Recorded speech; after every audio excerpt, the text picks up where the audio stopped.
छत्तीसगढ़ में मंत्रिमंडल का विस्तार कब हो रहा है? क्या 3 नए मंत्री बनेंगे या फिर 2 पुराने मंत्रियों की जो पोस्ट खाली है वो भरे जाएंगे?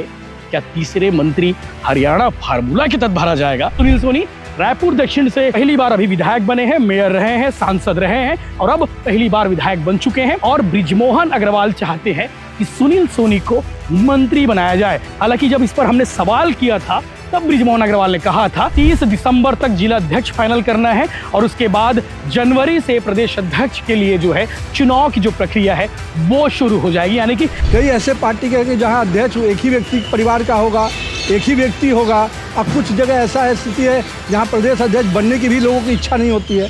तो अब आप समझ सकते हैं कि किन पार्टियों की क्या स्थिति है। निकाय चुनाव और पंचायत चुनाव एक साथ होंगे, लेकिन कब से होंगे ये भी बड़ा चर्चा का विषय था। तो ये चारों चीजें जरूरी अपडेट थी जो आपको जानना जरूरी था छत्तीसगढ़ के सियासत के लिए, छत्तीसगढ़ की सियासत पृष्ठभूमि के लिए। नमस्कार, जय जोहार, जय छत्तीसगढ़। छत्तीसगढ़ के राजनीतिक गलियारों में सबसे ज्यादा पूछे जाने वाला सवाल है कि भैया चुनाव कब होगा, नगरीय निकाय चुनाव का तारीख का ऐलान कब होगा। दूसरा एक और सवाल है, छत्तीसगढ़ में मंत्रिमंडल का विस्तार कब हो रहा है? क्या 3 नए मंत्री बनेंगे या फिर 2 पुराने मंत्रियों की जो पोस्ट खाली है वो भरे जाएंगे? क्या तीसरे मंत्री हरियाणा फार्मूला के तहत भरा जाएगा? ये सबसे बड़ा सवाल है। उसके बाद इन 2 सवालों के बाद एक और सवाल आता है, क्या गजेंद्र यादव मंत्री बनेंगे? क्या अमर अग्रवाल मंत्री बनेंगे? क्या पुरेंद्र मिश्रा मंत्री बनेंगे?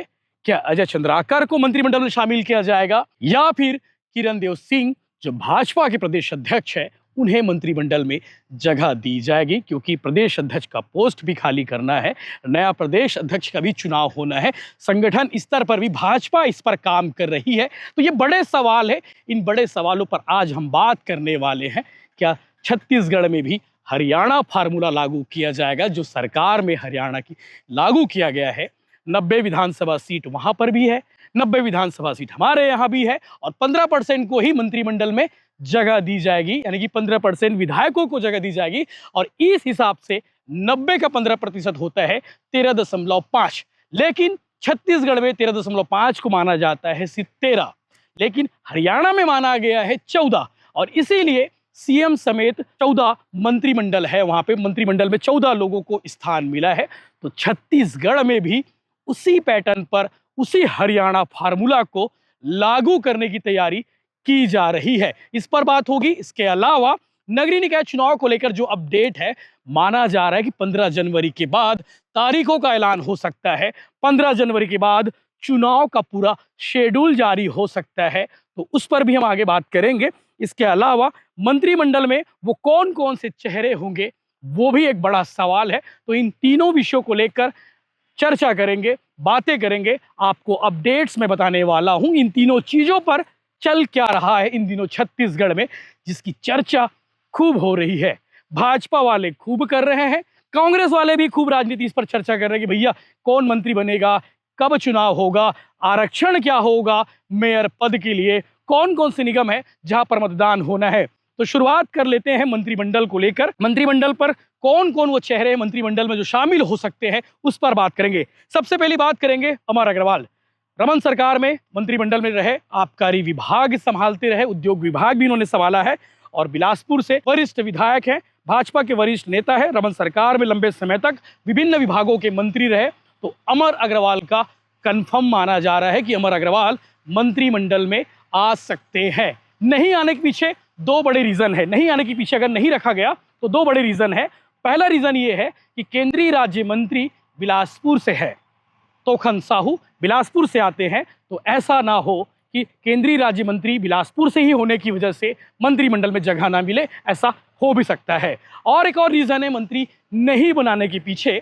मंत्री नहीं बनाने के पीछे ये है कि बिलासपुर से आते हैं अरुण साव, छत्तीसगढ़ में डिप्टी सीएम है, नगरीय प्रशासन मंत्री है, पीडब्ल्यूडी मंत्री है। तो ऐसे में वहां से मंत्रिमंडल देना भी एक सवालों में है। लेकिन कई मायनों में कहा जा रहा है कि सीनियरिटी को देखते हुए किसी सीनियर विधायक को रखा जाए मंत्रिमंडल में, इसीलिए अमर अग्रवाल का भी नाम कंफर्म माना जा रहा है, यानी कि एकदम सुनिश्चित माना जा रहा है अमर अग्रवाल का नाम मंत्रिमंडल के लिए। दूसरा नाम है किरण देव, जगदलपुर से विधायक है, पहली बार चुनाव लड़े विधानसभा, इससे पहले वो मेयर रह चुके हैं और विधानसभा चुनाव जीतने के बाद सीधे सदन पहुंचे हैं और भाजपा का प्रदेश अध्यक्ष का जिम्मा संभाल रहे हैं। प्रदेश अध्यक्ष का जिम्मा संभाल रहे, साथ साथ आपको बता दें कि प्रदेश अध्यक्ष का कार्यकाल भी खत्म होने वाला है, नया प्रदेश अध्यक्ष चुना जाएगा।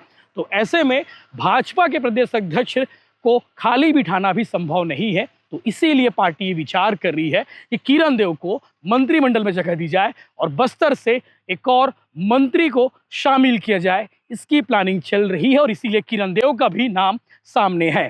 तीसरा नाम गजेंद्र यादव, दुर्ग शहर जहां इस वक्त हम मौजूद हैं, दुर्ग शहर के विधायक हैं, पहली बार विधानसभा चुनाव लड़े, अरुण वोरा को चुनाव हराया, हजारों वोटों से उन्होंने चुनाव हराया, रिकॉर्ड उन्होंने बनाया।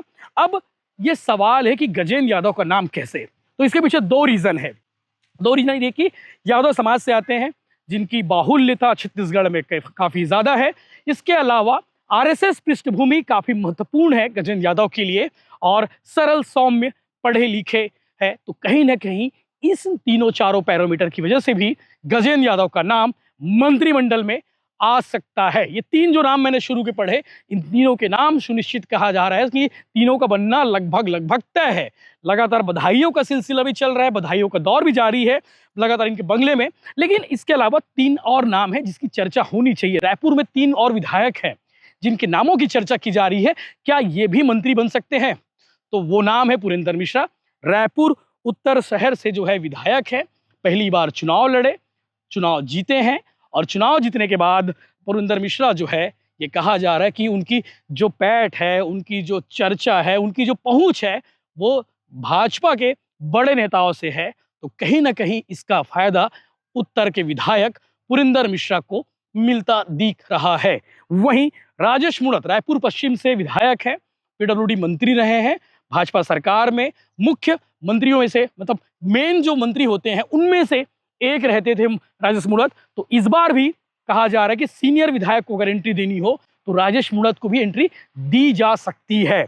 इसके अलावा सुनील सोनी रायपुर दक्षिण से पहली बार अभी विधायक बने हैं, मेयर रहे हैं, सांसद रहे हैं और अब पहली बार विधायक बन चुके हैं। और बृजमोहन अग्रवाल चाहते हैं कि सुनील सोनी को मंत्री बनाया जाए। हालांकि जब इस पर हमने सवाल किया था तब बृजमोहन अग्रवाल ने कहा था ये तो पार्टी आलाकमान का फैसला है, मुख्यमंत्री का फैसला है कि उन्हें मंत्री बनाते हैं या नहीं। लेकिन चर्चा है कि सुनील सोनी के लिए लॉबिंग तेज हो गई है, दिल्ली में चर्चा शुरू हो चुकी है। तो ये 6 नाम थे जिस पर हमने चर्चा की है। मंत्रिमंडल में क्या इन 6 में से 3 को जगह मिल सकती है? लेकिन शुरू के मैंने जो 3 नाम बताए हैं, अमर अग्रवाल, गजेंद्र यादव और किरण देव, इन परफॉर्मेंस पर भी बात हो रही है। लगातार ये कहा जा रहा है कि कई मंत्री ऐसे हैं जिनका परफॉर्मेंस बहुत पुअर है, तो क्या उन्हें हटाया जाएगा? लेकिन सरकार एक और चीज सोच रही है, अगर इन मंत्रियों को हटा देते हैं, रिप्लेसमेंट फार्मूले पर काम करते हैं, तो शायद मैसेज गलत जाएगा। शायद सरकार के 1 साल में किसी मंत्री को हटाते हैं तो उसका मैसेज गलत जाएगा। हो सकता है कांग्रेस इस पर चुटकी भी ले, कांग्रेस इस पर मजे भी ले कि भैया देखो परफॉर्मेंस खराब था, शायद सरकार ने 1 साल काम नहीं कर पाया इसलिए हटा दिए। तो इसलिए ये कहा जा रहा है कि कई ऐसे पुअर परफॉर्मेंस वाले मंत्री हैं जिनकी जगह, जिनकी सीट सुरक्षित रहने वाली है, उन्हें हटाया नहीं जाएगा। ये अंदर खाने की खबर है, ये सूत्रों ने बताया है। तो अब बात कर लेते हैं, तो मंत्रिमंडल की बात होगी। मंत्रिमंडल को लेकर आप क्या कहेंगे, कमेंट जरूर करिएगा। आगे हम बात करते हैं संगठन चुनाव को लेकर। क्या किरण देव के बाद भाजपा के प्रदेश अध्यक्ष होंगे विजय बघेल, अनुराग सिंहदेव, शिवरतन शर्मा या फिर सौरभ सिंह? इन नामों पर चर्चा चल रही है। भाजपा के प्रदेश अध्यक्ष इन चारों में से किसी एक को बनाया जा सकता है, ऐसी चर्चा संगठन के खेमे में चल रही है। 30 दिसंबर तक जिला अध्यक्ष फाइनल करना है और उसके बाद जनवरी से प्रदेश अध्यक्ष के लिए जो है चुनाव की जो प्रक्रिया है वो शुरू हो जाएगी। यानी कि आने वाले 1 महीने में भाजपा को नया प्रदेश अध्यक्ष मिल जाएगा। वो कौन होता है ये भी देखने वाली बात रहेगी। लेकिन जिन 4 नामों की चर्चा हमने की है, भाजपा प्रदेश अध्यक्ष की दौड़ में विजय बघेल का भी नाम सामने आ रहा है। सांसद है, लगातार दूसरी बार सांसद बने हैं, रिकॉर्ड उन्होंने खुद का रिकॉर्ड तोड़ते हुए चुनाव जीता है। केंद्रीय मंत्री बनाने की चर्चा थी, केंद्रीय मंत्री नहीं बने। भूपेश बघेल के धूर विरोधी हैं। अगर चर्चा होती है कि भूपेश बघेल को टक्कर कौन देगा, तो सबसे पहला नाम, सबसे बड़ा नाम होता है विजय बघेल। तो माना जा रहा है कि भाजपा संगठन को चलाने के लिए विजय बघेल के कंधों पर यह जिम्मेदारी दी जा सकती है। अनुराग सिंहदेव अंबिकापुर से आते हैं, तो यह कहा जा रहा है कि जनरल की अगर बात होगी तो अनुराग सिंहदेव और शिवरतन शर्मा पूर्व विधायक और सौरभ सिंह पूर्व विधायक को जिम्मेदारी दी जा सकती है। सरकार भी है और संगठन भी चलाना है, तो ऐसे में तीखे के साथ साथ एक मैनेजमेंट वाले नेता को भी इसकी जिम्मेदारी दी जा सकती है। अब बात कर लेते हैं नगरीय निकाय चुनाव को लेकर चल क्या रहा है। तो आपको बता दें कि 30 दिसंबर तक, यानी कि दिसंबर के इस महीने तक जो है मतदाता सूची का अंतिम प्रकाशन होगा और उसके बाद 6 जनवरी तक एक आखिरी मौका दिया जाएगा। यदि आपका नाम छूट गया है, अगर आपने अपना वार्ड शिफ्ट नहीं कराया है, तो 6 जनवरी तक आपके पास मौका है। उसके बाद अंतिम प्रकाशन किया जाएगा मतदाता सूची का। ये निर्वाचन आयोग की ओर से तैयारी है और ये कहा जा रहा है कि 8 जनवरी को जब मेयर पद का आरक्षण हो जाएगा, मेयर पद के लिए आरक्षण हो जाएगा, उसके बाद निर्वाचन आयोग कभी भी चुनाव शेड्यूल जारी कर सकता है। इन सब में 15 जनवरी तक का वक्त लग सकता है। तो 3-4 जरूरी बड़े अपडेट थे पॉलिटिकल चीजों को लेकर चल क्या रहा है इन दिनों, तो इस पर हमने बातचीत कर ली। मंत्रिमंडल में क्या चल रहा है, भाजपा प्रदेश अध्यक्ष के लिए क्या चल रहा है, निकाय चुनाव और पंचायत चुनाव एक साथ होंगे लेकिन कब से होंगे, ये भी बड़ा चर्चा का विषय था। तो ये चारों चीजें जरूरी अपडेट थी जो आपको जानना जरूरी था छत्तीसगढ़ के सियासत के लिए, छत्तीसगढ़ की सियासत पृष्ठभूमि के लिए ये जानना जरूरी था। आप कमेंट करके जरूर बताइए जो हमने जानकारी दी है वो आपको कैसे लगी है, और साथ साथ मंत्रिमंडल में कौन कौन मंत्री हो सकते हैं, कमेंट करके जरूर बताइए। पंचायत चुनाव मैं सोचता हूं कि समय से कुछ पहले ही हो जाएंगे। जो निर्धारित समय इसका है उससे कुछ पहले ही पंचायत चुनाव हो जाएंगे भाई, मुझे ऐसा लगता है। बाकी चुनाव आयोग और बताएगा, क्योंकि तैयारी प्रशासन की पूरी है और जो काम प्रशासन को करना था वो सारा सब कुछ किया हुआ है। मतदाता सूची भी बनकर तैयार है।